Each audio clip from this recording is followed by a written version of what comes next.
चलो तो बताओ, लास्ट क्लास में मैं आपको पढ़ा रहा था मैथीसन का नियम। तो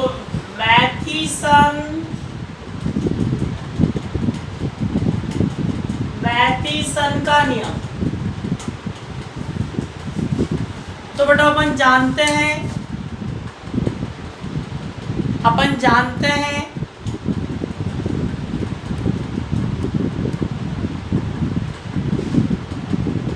सुनो, क्या जानते हैं? धातु मुक्त इलेक्ट्रॉन पाए जाते हैं, और जब मुक्त इलेक्ट्रॉन जैसे अपन बैटरी लगाते हैं तो बताओ इलेक्ट्रॉन निम्न विभव से कहाँ जाते हैं? उच्च विभव की ओर जाते हैं।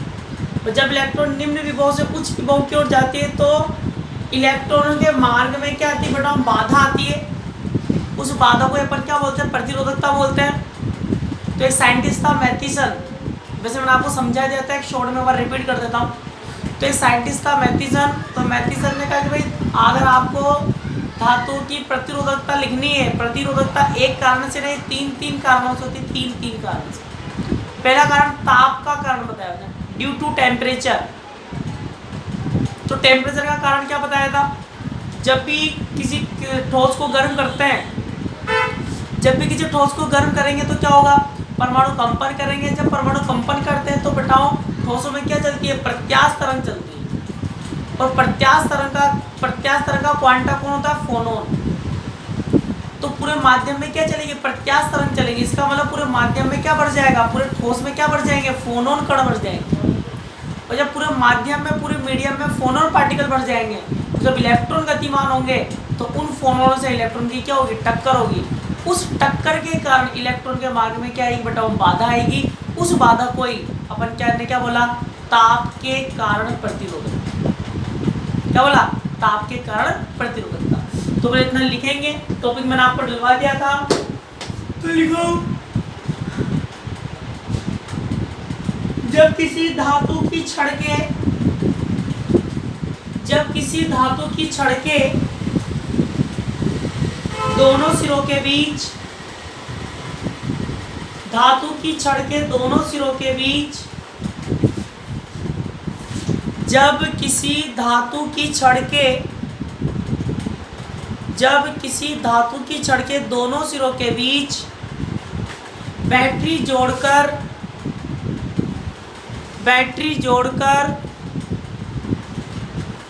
विभवांतर लगाते हैं, बैटरी जोड़कर विभवांतर लगाते हैं तो इलेक्ट्रॉन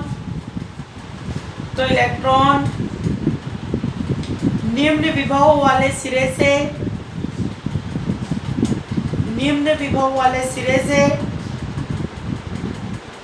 उच्च विभव वाले सिरे की ओर, निम्न विभव वाले सिरे से उच्च विभव वाले सिरे की ओर गतिमान होते हैं।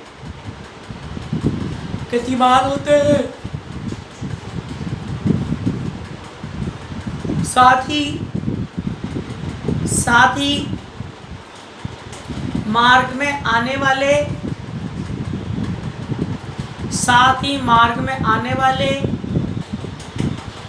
धनायनों से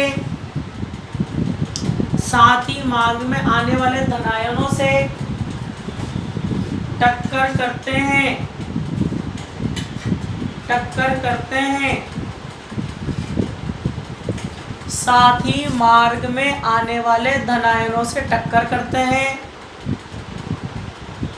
जिससे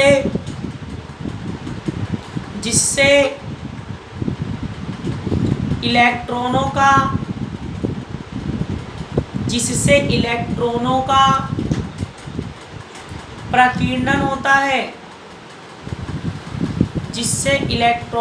प्रकीर्णन होता है। प्रकीर्णन किसको बोल रहे हैं? जब इलेक्ट्रॉन की टक्कर होती है किससे? धनायनों से। जब इलेक्ट्रॉन की धनायन से टक्कर होगी तो टक्कर के बाद इलेक्ट्रॉन की दिशा यादृच्छिक रूप से बदल जाएगी। इलेक्ट्रॉन की जो दिशा है बेटा यादृच्छिक रूप से क्या होगी? बदल जाएगी। जब इलेक्ट्रॉन पॉजिटिव आयन से कोलिजन करेंगे तो इलेक्ट्रॉन की डायरेक्शन बेटा रैंडमली क्या हो जाएगी? चेंज हो जाएगी। तो टक्कर के कारण इलेक्ट्रॉन की दिशा परिवर्तित हो रही है, उसको अपन क्या बोल रहे हैं? प्रकीर्णन हो रहा है। इलेक्ट्रॉन का क्या हो रहा है, प्रकीर्णन हो रहा है, ठीक है, जिससे इलेक्ट्रॉनों का प्रकीर्णन होता है। आगे लिखो, मैथीसन के अनुसार, मैथीसन के अनुसार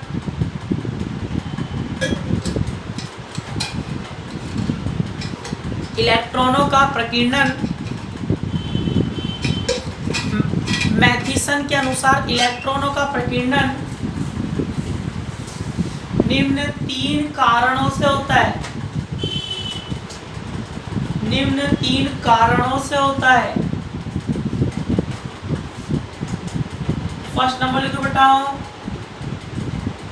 ताप के कारण, ताप के कारण, फर्स्ट नंबर ताप के कारण। इसमें लिखो, जब किसी धात्विक क्रिस्टल का ताप बढ़ाया जाता है,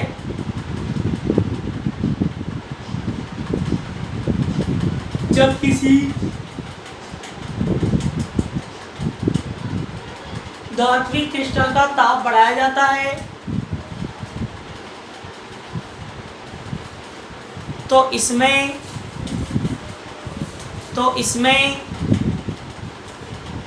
प्रत्यास्थ तरंग संचरित होती है, तो इसमें प्रत्यास्थ तरंग संचरित होती है।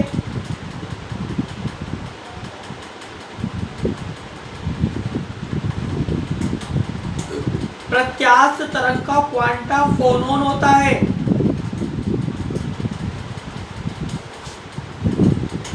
प्रत्यास्थ तरंग का क्वांटा फोनोन होता है। अतः क्रिस्टल में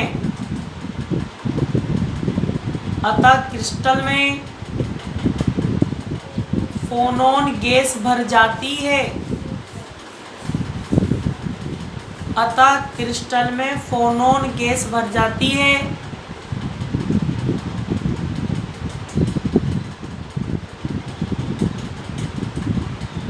जिसके फलस्वरूप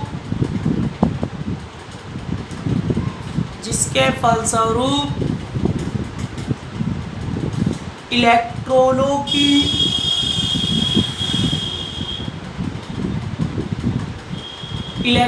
की इन फोनोनों से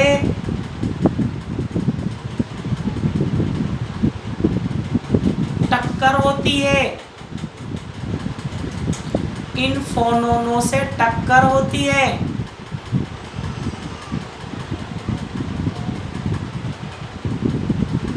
जिसके फलस्वरूप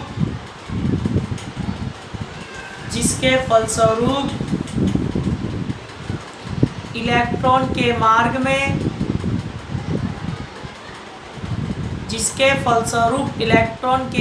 में बाधा आती है। इलेक्ट्रॉन के मार्ग में बाधा आती है।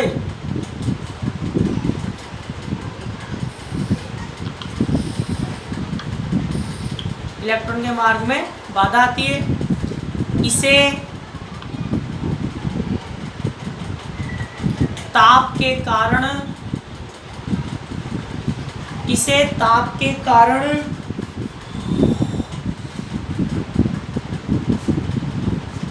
प्रतिरोधकता कहते हैं।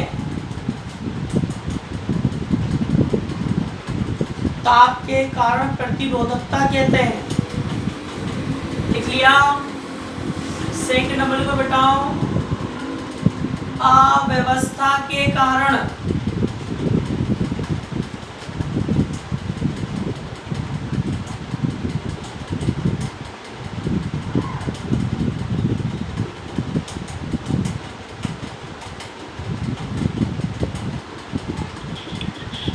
अव्यवस्था के कारण, सेकंड नंबर।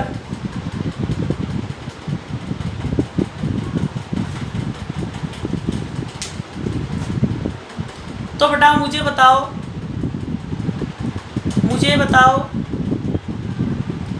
कि क्रिस्टलीय ठोसों में परमाणु निश्चित स्थान पर जमे हुए होते हैं? हाँ या ना? जल्दी बताओ। क्रिस्टलीय ठोसों में परमाणु निश्चित स्थान पर जमे होते हैं, हाँ या ना? Very good.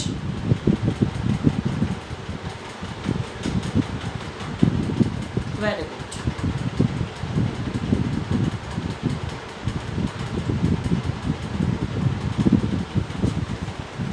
अब बेटा मुझे बताओ, आदर्श क्रिस्टल किसे कहते हैं? आदर्श क्रिस्टल किसे कहते हैं? आदर्श क्रिस्टल।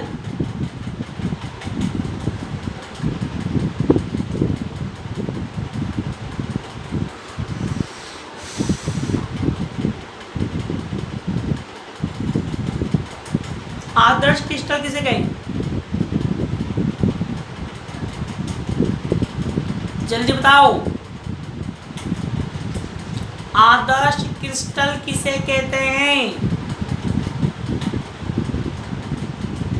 जिनमें कोई अशुद्धि नहीं होती है। वेरी गुड बेटा, अशुद्धि के आधार पर नहीं, बिना इम्प्योरिटी वाले। इम्प्योरिटी की मैं भी बात नहीं कर रहा हूँ। अरेंजमेंट के आधार पर बताओ, व्यवस्था के आधार पर बताओ, व्यवस्था के आधार पर। What is ideal crystal? On the basis of arrangement. Arrangement के आधार पर बताओ। अरे बताओ बबलू। जिसमें एक पूर्ण रूप से भरे हो, इलेक्ट्रॉन पूर्ण रूप से भरे। और बताओ। अरे और बताओ। जिसमें इलेक्ट्रॉन पूर्णतः व्यवस्थित होते हैं। जिसमें इलेक्ट्रॉन क्या होते हैं? पूर्णतः व्यवस्थित होते हैं, रेगुलर अरेंजमेंट हो एटमों का। वेरी गुड, वेरी गुड बेटा। मतलब एंट्रोपी क्या हो? बिल्कुल नगण्य हो, नगण्य, जीरो हो एंट्रोपी। एंट्रोपी क्या होती है? अव्यवस्था। तो ऐसे क्रिस्टल जिनमें एंट्रोपी जीरो हो क्या कहलाते हैं? आइडियल क्रिस्टल कहलाएंगे, आइडियल क्रिस्टल।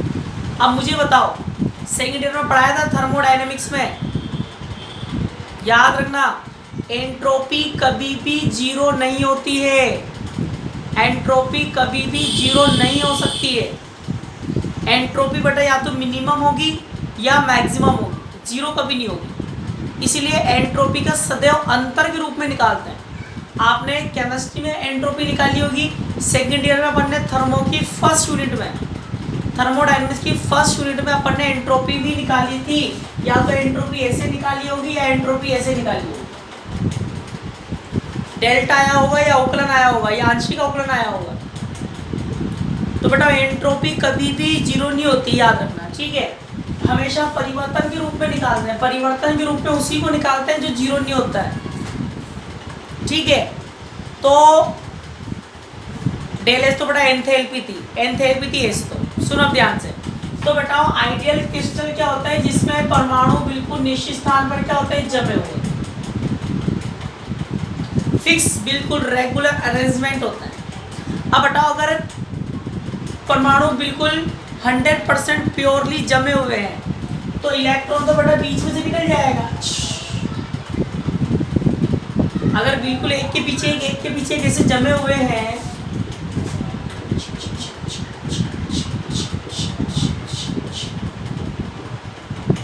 तो इलेक्ट्रॉन तो यहाँ से निकल जाएगा, यहाँ से निकल जाएगा, यहाँ से कहीं से भी निकल सकता है। तो इलेक्ट्रॉन के बारे में तो बात ही नहीं आएगी।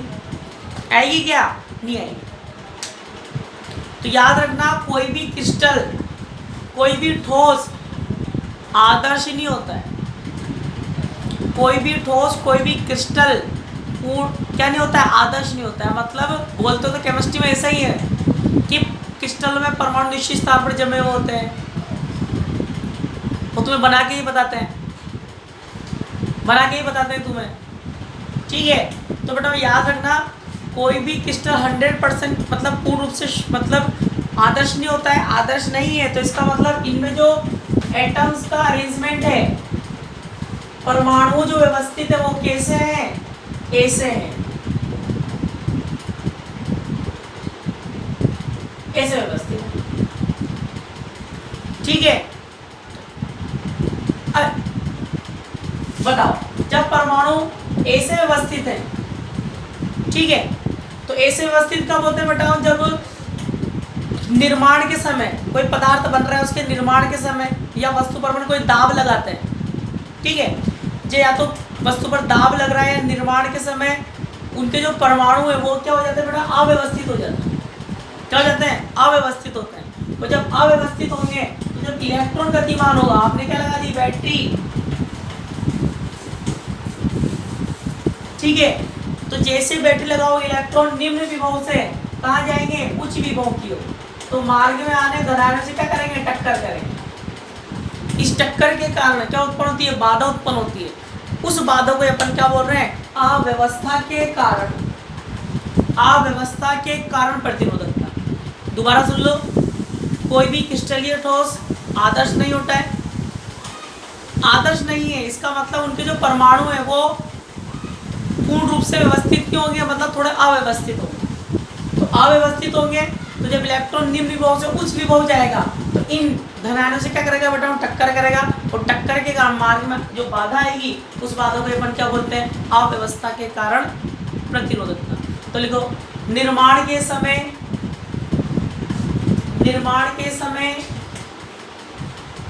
या बाद में, निर्माण के समय या बाद में किसी कारण परमाणु अव्यवस्थित हो जाते हैं। निर्माण के समय या बाद में, निर्माण के समय या बाद में किसी कारण इलेक्ट्रॉन अव्यवस्थित हो जाते हैं।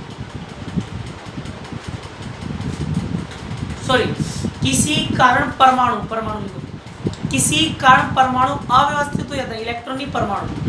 किसी कारण परमाणु अव्यवस्थित हो जाते हैं तो इन अव्यवस्थित परमाणुओं के कारण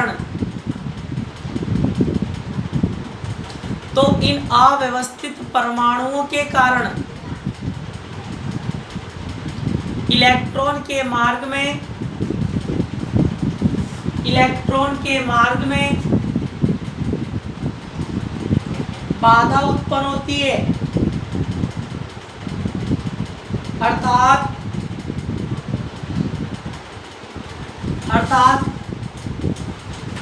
इनसे टक्कर के कारण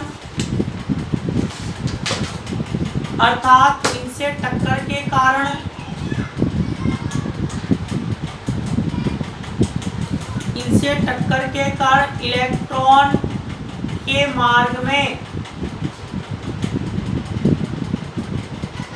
उत्पन्न बाधा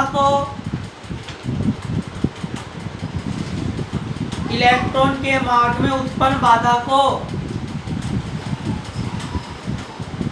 अशुद्धि के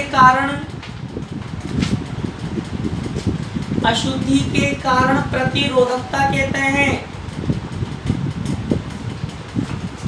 सॉरी, अव्यवस्था के कारण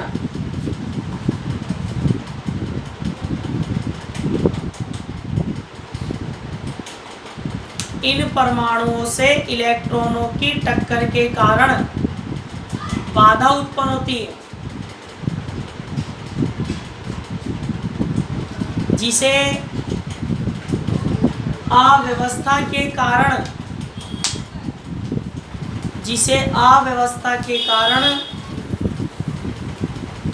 प्रतिरोधकता कहते हैं। अव्यवस्था के कारण प्रतिरोधकता कहते हैं। थर्ड नंबर लिखो,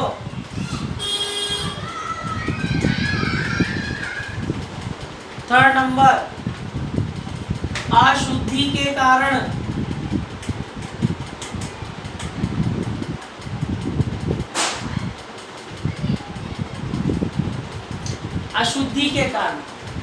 तो बताओ अशुद्धि के कारण क्या होगा?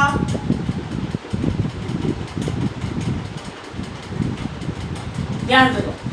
अब बोलना जो तुम पहले बोल रहे थे, मैं फिर तुमसे पूछूं, बताओ अशुद्धि के आधार पर आदर्श क्रिस्टल किसे बोलते हैं? जिसमें अशुद्धि का कोई परमाणु उपस्थिति नहीं होता। ठीक है, अशुद्धि का कोई भी एटम प्रेजेंट नहीं होगा, इम्प्योरिटी का कोई भी एटम प्रेजेंट नहीं होगा, क्या कहलाएगा? आइडियल। अशुद्धि के आधार पर, इम्प्योरिटी के बेसिस पर बताओ कोई भी, आजकल तो सोना ही शुद्ध नहीं आ रहा, और आजकल तो सोना ही शुद्ध नहीं है, ठीक है। तो कहने का मतलब क्या है कि कोई भी क्रिस्टल पूर्ण रूप से शुद्ध नहीं होता है, उसमें अशुद्धि मिली हुई होती है, ठीक है। हाँ, तो 24 कैरेट की तो बात अलग है, ऐसे बात कर रहा हूँ, ठीक है। 24 कैरेट देखना बनता कैसे, यूट्यूब पे देखना 24 कैरेट बनाते कैसे, वैसा बनता है कि आजकल सोना, ठीक है। तो कहने का मतलब क्या है, प्रत्येक पदार्थ में आजकल क्या मिली है? अशुद्धि मिली है। तो इसमें जब अशुद्धि मिलेगी तो अशुद्धि के परमाणु क्या करेंगे? वही स्थान ग्रहण करेंगे जहां पर अन्य परमाणु है। मान लो बीएससी थर्ड ईयर की कक्षा में सेकंड ईयर को बिठा दूं, थर्ड ईयर की क्लास में सेकंड ईयर के बच्चों को बिठा दे, तो वो भी कहाँ बैठेंगे? तुम्हारे बीच में बैठेंगे। कहाँ बैठेंगे? तुम्हारे बीच में, तुम्हें सरका कर बैठेंगे। तो वो क्या है? थर्ड ईयर में सेकंड ईयर की अशुद्धि है, ठीक है। तो बताओ ये अशुद्धि के परमाणु भी अपने स्थान ग्रहण करेंगे, और जब अशुद्धि के परमाणु भी अपना स्थान ग्रहण करेंगे, तो बताओ जैसे ही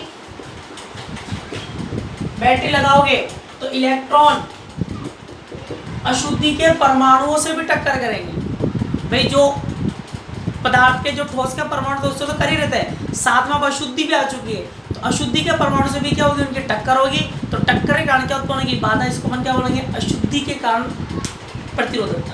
तो लिखो इसमें, तो लिखो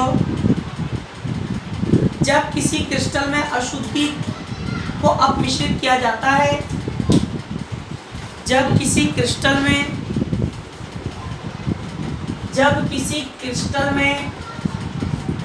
अशुद्धि को अपमिश्रित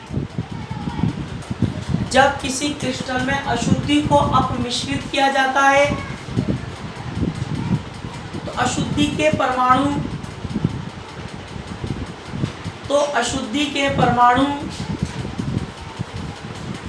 क्रिस्टल के परमाणुओं के बीच, तो अशुद्धि के परमाणु क्रिस्टल के परमाणुओं के बीच,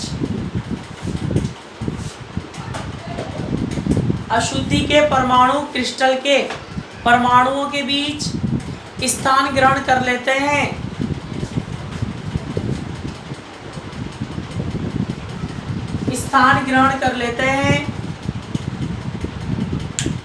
अतः इलेक्ट्रॉनों की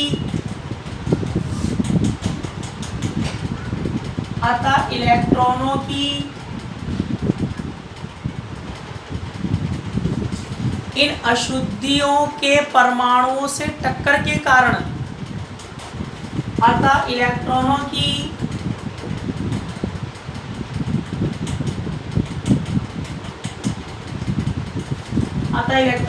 इन अशुद्धियों के परमाणु से टक्कर के कारण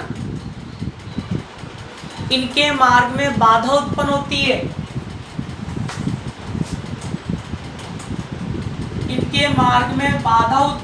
है। जिसे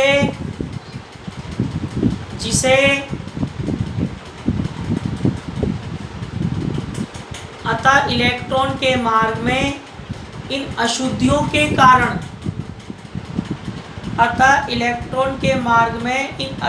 के कारण, बाधा उत्पन्न होती है, जिसे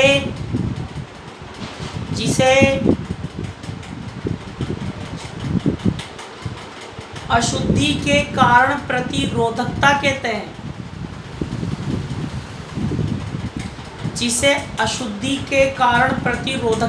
हैं।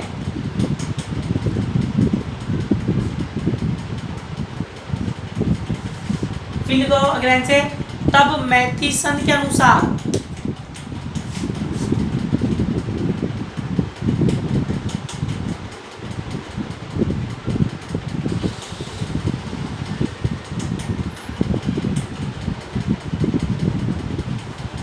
ये लिखो, तब मैथीसन के अनुसार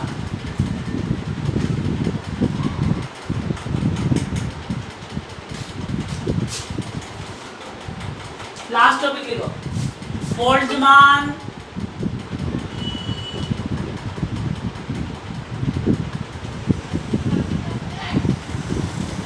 बोल्ट्जमान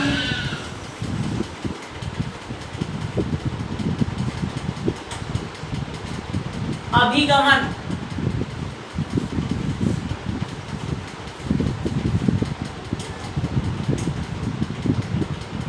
समीकरण, बोल्ट्जमान अभिगमन समीकरण, Boltzmann distribution equation,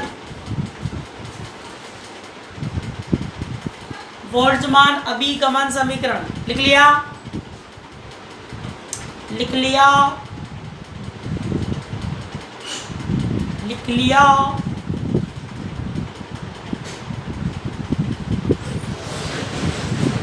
very good. अब बेटा ध्यान सुनना, बोल्ट्जमान अभिगमन समीकरण होती क्या है? ध्यान सुनो, वही वाली बात। हम जानते हैं कि धातुओं में मुक्त इलेक्ट्रॉन पाए जाते हैं, ठीक है, जो स्वतंत्रता पूर्वक इधर उधर क्या करते हैं, विचरण करते हैं। ध्यान सुनना, हम जानते हैं कि धातुओं में मुक्त इलेक्ट्रॉन पाए जाते हैं जो स्वतंत्रता पूर्वक इधर उधर क्या करते हैं, विचरण करते हैं। अब बेटाओ, जब बाह्य विद्युत क्षेत्र नहीं लगाते हैं, जब बाह्य विद्युत क्षेत्र नहीं लगाते हैं, जब एक्सटर्नल इलेक्ट्रिक फील्ड नहीं लगाते हैं, तो धातुओं में, मेटल्स में सभी दिशाओं में, तो धातुओं में, मेटल्स में सभी दिशाओं में, ऑल डायरेक्शन में इलेक्ट्रॉन की सांद्रता क्या रहती है, एक समान रहती है। इलेक्ट्रॉन की सांद्रता क्या रहती है, एक समान। जो बोल रहा हूँ वही लिखाऊंगा, ध्यान सुनना। हम जानते हैं कि धातु में मुक्त इलेक्ट्रॉन पाए जाते हैं जो स्वतंत्रता पूर्वक इधर उधर क्या करते हैं, विचरण करते हैं। बाह्य विद्युत क्षेत्र की अनुपस्थिति में धातुओं में सभी दिशाओं में इलेक्ट्रॉन की सांद्रता क्या रहती है बेटा, एक समान। अब सभी दिशाओं में सांद्रता एक समान है, सांद्रता का मतलब इलेक्ट्रॉनों की संख्या समान है। इलेक्ट्रॉन की संख्या लगभग लगभग क्या रहती है, एक समान रहती है। और बेटा जैसे ही अपन बाह्य विद्युत क्षेत्र लगाते हैं, ध्यान सुनना, जैसे ही अपन बाह्य विद्युत क्षेत्र लगाते हैं तो इलेक्ट्रॉन निम्न विभव वाले सिरे से उच्च विभव वाले सिरे की ओर क्या होता है, गतिमान होता है। और जब इलेक्ट्रॉन निम्न विभव वाले सिरे से उच्च विभव वाले सिरे की ओर गतिमान होते हैं तो इलेक्ट्रॉनों का वितरण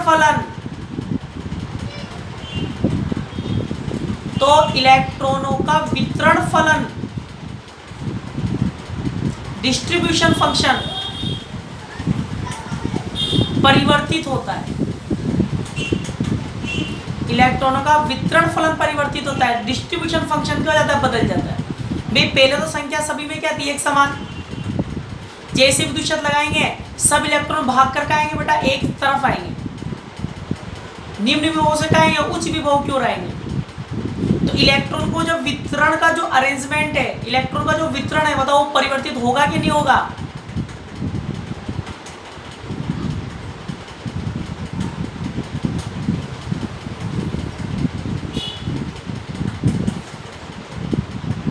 रहा तो बोलो।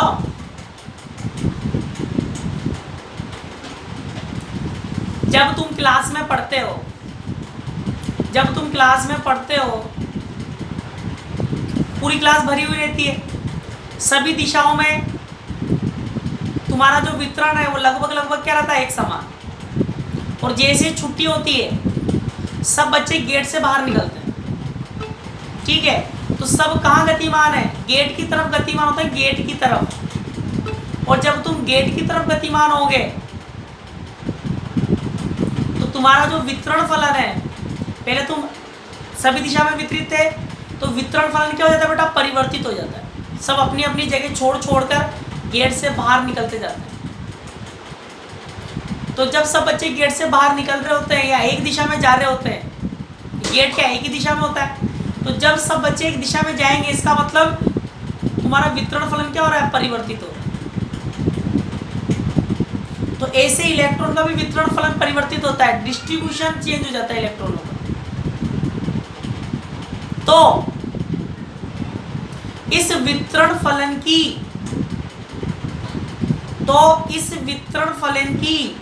समय के साथ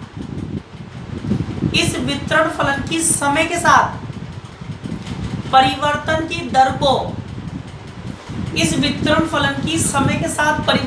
दर को दर्शाने के लिए बोल्ट्जमान ने एक समीकरण दी जिसको क्या बोलते हैं, बोल्ट्जमान अभिगमन समीकरण। जिसको क्या बोलते हैं, बोल्ट्जमान अभिगमन समीकरण बोलते हैं। और अगर तुम्हें याद हो तो बताओ, मैंने आपको सेकंड ईयर में लिखवाया था अभिगमन परिघटनाएं कौन कौन सी लिखाई थी, याद है किसी को?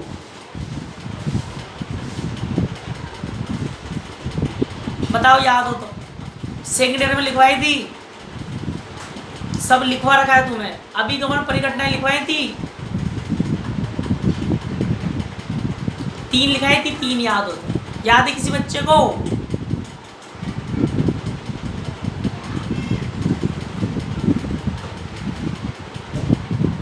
अरे बोलो, आईपीएल मत देखो, इधर देखो।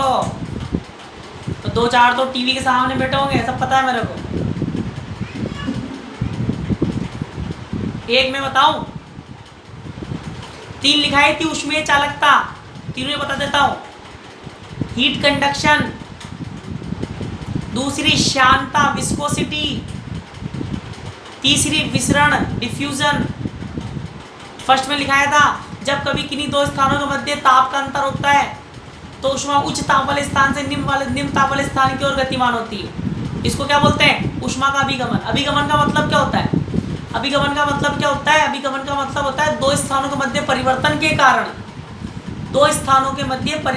कारण जो प्रवाह होता है, जो फ्लो होता है, उस प्रवाह को अपन क्या बोलते हैं, अभिगमन बोलते हैं।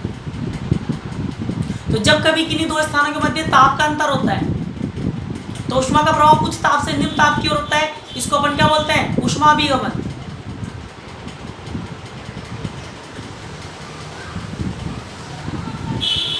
जब कभी किन्हीं 2 स्थानों के मध्य तल का अंतर होता है, उच्च तल निम्न तल, तो द्रव का प्रवाह हमेशा कहाँ होता है, उच्च तल से निम्न तल की ओर। अणु कहाँ गतिमान होते हैं, उच्च तल से निम्न तल की ओर। तो इसको अपन ने लिखा था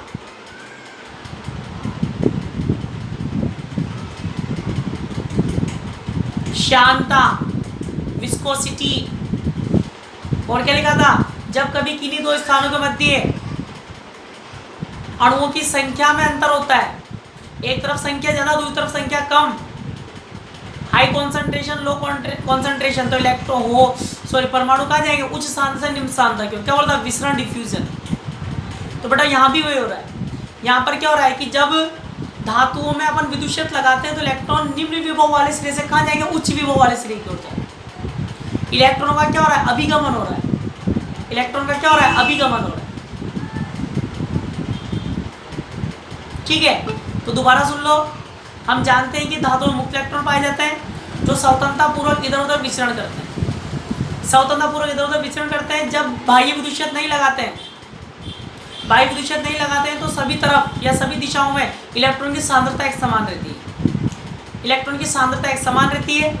बाह्य विद्युत की उपस्थिति में जैसे बाह्य विद्युत लगाते हैं तो इलेक्ट्रॉन निम्न विभव वाले सिरे से उच्च विभव वाले सिरे की ओर गतिमान होते हैं, जिससे इलेक्ट्रॉनों का वितरण फलन परिवर्तित होता है। इस वितरण फलन की समय के साथ परिवर्तन की दर को दर्शाने के लिए बोल्ट्जमान नामक वैज्ञानिक ने एक समीकरण दी जिसको अपन क्या बोलते हैं, बोल्ट्जमान अभिगमन समीकरण। तो बताओ मेटल्स में क्या होता है, फ्री इलेक्ट्रॉन्स होते हैं and absence of external electric field, concentration of electron, all direction are same, मतलब सभी दिशाओं में इलेक्ट्रॉन कॉन्सेंट्रेशन क्या रहती है बेटा,